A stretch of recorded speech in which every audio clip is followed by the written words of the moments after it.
Should you believe your customers over your employees? That's next.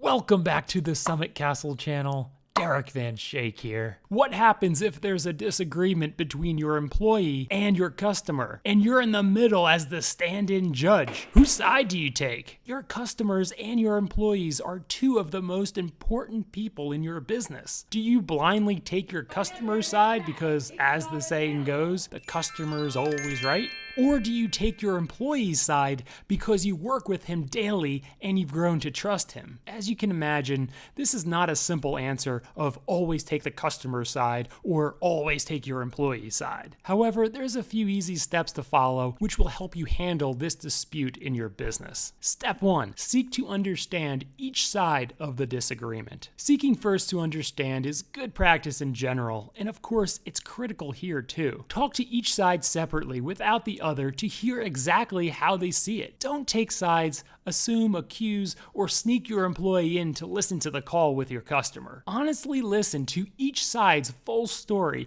and understand how each side sees it. It's helpful to use a piece of paper, draw a line down the middle, and write notes from each side of the disagreement. Step 2, evaluate and compare the facts. After you've obtained all the facts, evaluate and compare what is different in their stories so you can understand for yourself the actual disagreement. Sometimes there could be a legitimate miscommunication where your customer and your employee are simply talking past each other. Step 3, follow up with each side if necessary. Once you've compared all the facts, you may need to ask follow-up or clarifying questions to each side. If so, ask specific open-ended questions and make sure not to sound like you're taking one side over the other. That will likely just cause one side not to trust you, and then your decision will be thought of as biased. Step 4, make the decision. At this point, you have all the facts from each side. However, there's a few other things you must not overlook when making a decision. Consider how well you know and trust your employee and your customer. If it's not 100% clear who's right and who's wrong, don't make a winner and a loser out of the dispute. Instead, look for a win-win solution. How to create win-win solutions will probably be a future video, so remember to subscribe.